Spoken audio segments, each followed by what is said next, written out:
Hello friends, आप सबका कक्षा 7 विज्ञान विषय के अध्याय 7 के अभ्यास प्रश्नों की इस क्लास में हार्दिक स्वागत है।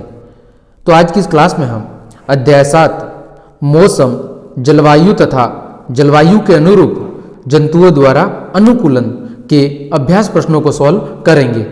आप चैप्टर 1 से लेकर चैप्टर 6 तक के क्वेश्चन आंसर चैनल की प्लेलिस्ट पर जाकर आराम से देख सकते हैं। ठीक है, तो क्लास शुरू करने से पहले मेरी आपसे छोटी सी रिक्वेस्ट है कि यदि आपने अभी तक चैनल को सब्सक्राइब नहीं किया है तो कृपया करके चैनल को सब्सक्राइब कर ले और बेल आइकन को जरूर दबा लें ताकि मेरी प्रत्येक क्लास की जानकारी आपको समय पर मिल सके। तो चलिए हम शुरू करते हैं। देखें, पहला प्रश्न दिया गया है, उन घटकों के नाम बताइए जो किसी स्थान से मौसम को निर्धारित करते हैं। हमें मौसम को निर्धारित करने वाले कुछ घटकों के नाम बताने हैं। पहला है तापमान, आर्द्रता, वर्षा, वायु वेग। ये कुछ 4 प्रमुख घटक है जो किसी स्थान पर मौसम को निर्धारित करते हैं। कौन कौन? तापमान, आर्द्रता, वर्षा और वायु वेग। ठीक, अगला प्रश्न है, दिन में किस समय ताप के अधिकतम और न्यूनतम होने की संभावना होती है? दिन में किस समय ताप के अधिकतम और किस समय ताप के न्यूनतम होने की संभावना होती है? तो अगर हम बात करें तापमान के अधिकतम और न्यूनतम होने की, तो दिन में जो अधिकतम तापमान है वो सामान्यतः अपराह्न यानी दोपहर के बाद में होता है। अगर बात करें न्यूनतम तापमान की, तो वो प्रातः भोर के समय यानी सूरज उगने से पहले का जो समय होता है उस समय होने की सबसे ज्यादा संभावना रहती है। ठीक है, अधिकतम तापमान दोपहर के बाद और न्यूनतम तापमान सुबह सूर्य उगने से पहले का। चलिए तीसरा प्रश्न देखें, प्रश्न संख्या 3, रिक्त स्थानों की पूर्ति कीजिए। हमारे सामने कुछ रिक्त स्थान दी गई है और हमें उनकी पूर्ति करनी है। पहली है, दीर्घ अवधि के मौसम का औसत क्या कहलाता है? तो दीर्घ अवधि के मौसम का जो औसत है वो जलवायु के नाम से जाना जाता है। दूसरा है, किसी स्थान पर बहुत कम वर्षा होती है और उस स्थान का तापमान वर्ष भर उच्च रहता है, तो उस स्थान की जलवायु कैसी होगी? उस स्थान की जलवायु गर्म और शुष्क होगी। कैसी होगी? गर्म और शुष्क होगी। तीसरा, चरम जलवायवीय परिस्थितियों वाले पृथ्वी के 2 क्षेत्र कौन कौन से हैं? एक है उष्णकटिबंधीय और दूसरा है ध्रुवीय क्षेत्र। चरम जलवायवीय परिस्थितियों वाले 2 क्षेत्र कौन कौन से हैं? एक उष्णकटिबंधीय क्षेत्र और एक ध्रुवीय क्षेत्र।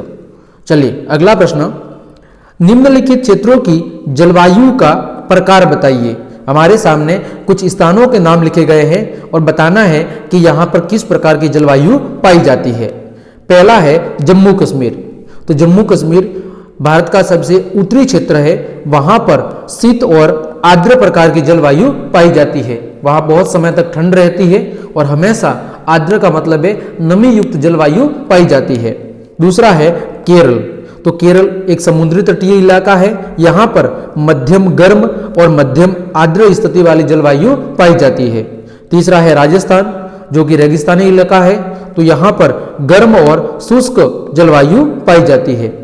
चौथा है उत्तरी पूर्वी भारत। उत्तरी पूर्वी भारत का मतलब है कि जो यूपी, बिहार, ये वाला क्षेत्र, तो वहां पर जो जलवायु है वो अधिकांश कैसी रहती है? आर्द्र रहती है। क्यों? गंगा, जमुना जैसी महत्वपूर्ण नदियां वहां से प्रवाहित होती रहती है। ठीक, अगला प्रश्न देखें, प्रश्न संख्या 5, मौसम और जलवायु में से किस में तेजी से परिवर्तन होता है? तो किसमें तेजी से परिवर्तन होता है? मौसम में, क्योंकि जलवायु तो मौसम में एक बहुत ही लंबे समय का औसत परिवर्तन कहलाता है। तो जो तेजी से परिवर्तन होता है वो किसमें होता है? मौसम में। जैसे अभी कुछ और मौसम है, हो सकता है घंटे भर बाद कुछ और मौसम हो जाए। तो मौसम में अचानक परिवर्तन होता है, जलवायु में अचानक परिवर्तन नहीं होता। अगला, जंतुओं की कुछ विशेषताओं की सूची नीचे दी गई है। हमारे सामने जंतुओं की कुछ विशेषताएं दी गई है। पहली विशेषता है आहार मुख्यतः फल है। दूसरा, सफेद बाल या फर। तीसरी, प्रवास की आवश्यकता। चौथी, तीव्र श्रवण ध्वनि। पांचवा, पैरों के छिपछिपे तलवे। छठी, त्वचा के नीचे वसा की मोटी परत। सातवीं, चौड़े और बड़े नखर यानी नाखून। चटक रंग, 9वीं मजबूत पूंछ, 10वीं लंबी और बड़ी सोच। ये हमारे सामने कुछ 10 विशेषताएं दी गई है। अब प्रश्न क्या पूछ रहा है, उपरोक्त प्रत्येक विशेषता के लिए यह बताइए कि ये उष्णकटिबंधीय वर्षावन अथवा ध्रुवीय क्षेत्र में से किसके लिए अनुकूलित है। क्या आप समझते हैं कि इनमें से कुछ विशेषताएं दोनों क्षेत्रों के लिए अनुकूलित हो सकती है।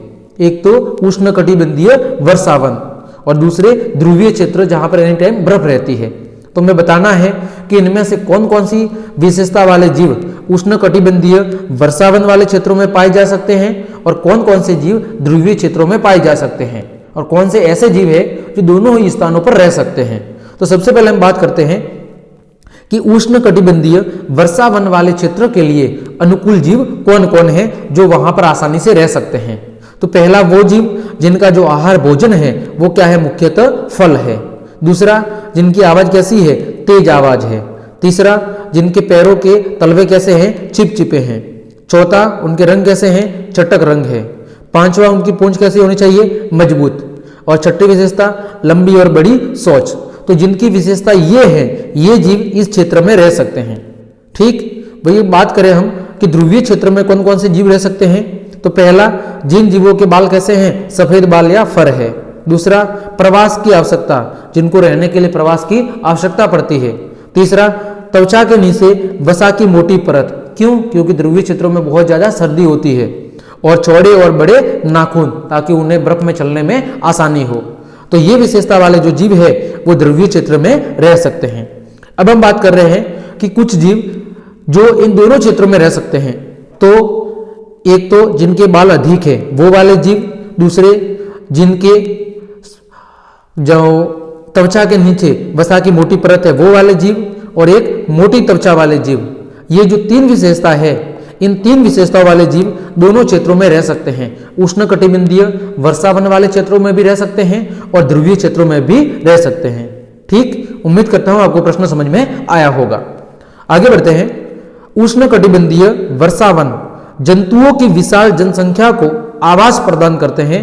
यह समझाइए कि ऐसा क्यों है कि ज्यादातर जो जीव जंतु है वो उष्णकटिबंधीय वर्षावन वाले क्षेत्रों में पाए जाते हैं। तो इसका कारण क्या है। तो उष्णकटिबंधीय वर्षावन में जलवायवीय परिस्थितियां अनेक किस्मों के जंतुओं की विशाल जनसंख्या के जीवन यापन के लिए अधिक उपयुक्त है। यानी उष्णकटिबंधीय वर्षावन वाले जो क्षेत्र हैं वहां पर जो जलवायु की स्थितियां है वो कई सारे जीवों के लिए क्या है, कई सारे जीवों के लिए उपयुक्त है। ज्यादातर जीव उस प्रकार के जलवायु या उस प्रकार के जलवायु वाले क्षेत्र में आसानी से अपना जीवन यापन कर सकते हैं। वहां उन्हें ज्यादा दिक्कत होने वाली नहीं है। इस कारण से ज्यादातर जो जीव जंतु है वो उष्णकटिबंधीय वर्षावन वाले क्षेत्रों में ही हमें देखने को मिलते हैं, क्योंकि वहां जंतुओं को भोजन, आवास, पानी, ये सारी सुविधाएं आसानी से उपलब्ध हो जाती है। इसी कारण से वहां पर जीव जंतुओं की संख्या बहुत अधिक देखने को हमें मिलती है। अगला प्रश्न है, उदाहरण सहित समझाइए कि किसी विशेष जलवायवीय परिस्थिति में कुछ विशिष्ट जंतु ही जीवन यापन करते क्यों पाए जाते हैं। ये बोल रहा है कि हमें कई बार ऐसे देखने को मिलता है कि कुछ विशेष जलवायु वाले क्षेत्रों में हमें केवल कुछ ही जीव देखने को मिलते हैं। ठीक है, तो वहां पर वो कुछ ही जीव क्यों पाए जाते हैं, इसका कारण क्या है। तो देखें, किसी विशेष जलवायवीय परिस्थिति में कुछ जंतु ही अपने शरीर के अंगों की बनावट और आकार के कारण भोजन को प्राप्त करने के लिए कैसे होते हैं, अनुकूलित होते हैं। जैसे बात करें हम राजस्थान की, तो राजस्थान एक रेगिस्तानी इलाका है।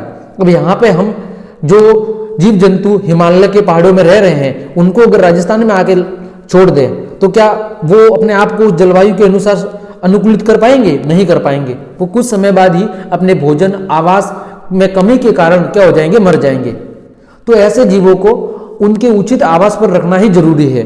तो कुछ जीव उस विशेष प्रकार की जलवायु के अनुसार अपने आप को क्या कर लेते हैं, अनुकूलित कर लेते हैं। वही जीव उस विशेष क्षेत्र में पाए जाते हैं। जैसे राजस्थान की बात करें तो रेगिस्तानी इलाके में आपको ऊंट मिल जाएंगे, छिंकारा मिल जाएगा, गोडावन मिल जाएगा। अब ये वो जीव है जो बिना कम पानी के भी और कम आवास, ठीक है, इनको ज्यादा जो पानी है तो उसकी जरूरत नहीं है, एक कुछ समय तक भोजन के लिए भूखे भी रह सकते हैं। तो ये ऐसे जीव है जो अपने आप को इस वातावरण के अनुसार क्या कर रखते हैं, अनुकूलित कर पाते हैं।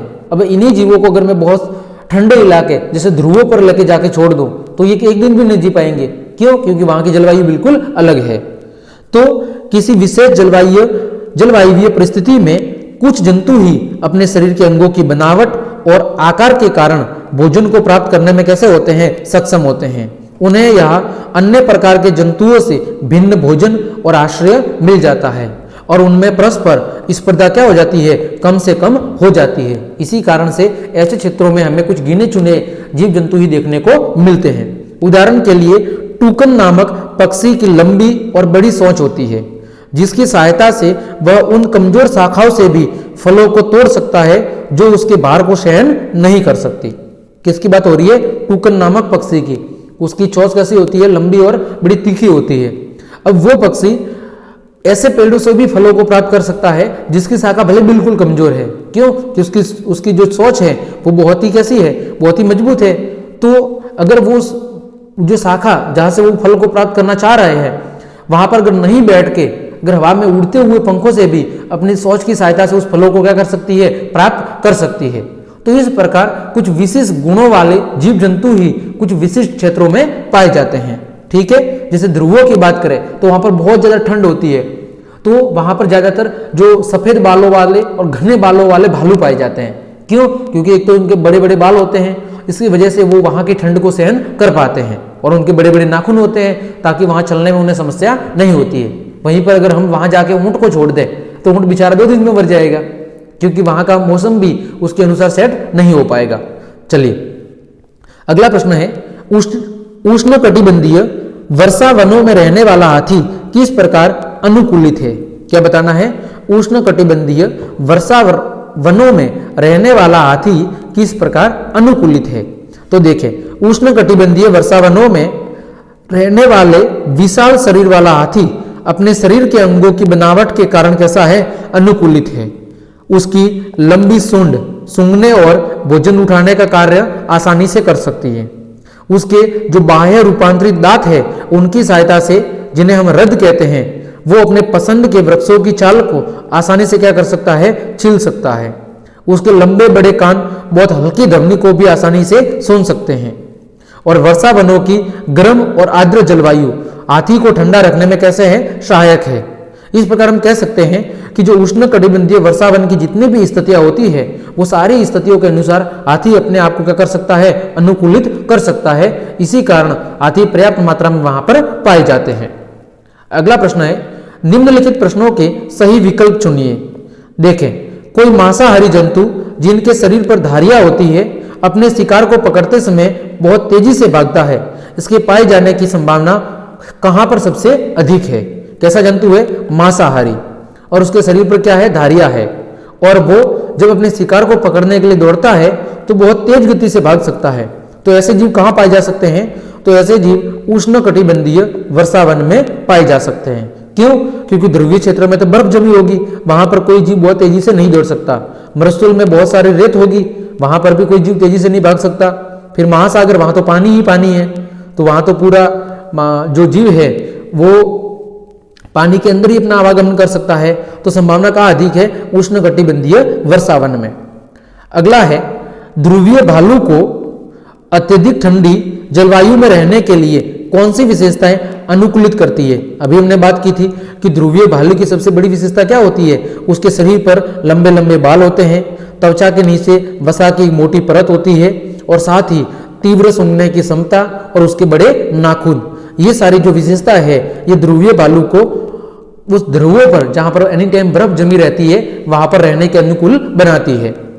अगला प्रश्न है, निम्न में से कौन सा विकल्प उष्णकटिबंधीय क्षेत्र का सर्वश्रेष्ठ वर्णन करता है? उष्णकटिबंधीय क्षेत्र की सबसे प्रमुख विशेषता कौन सी है? तो इसमें से जो सबसे प्रमुख विशेषता है उष्णकटिबंधीय क्षेत्र की वो है गर्म और आर्द्र जलवायु।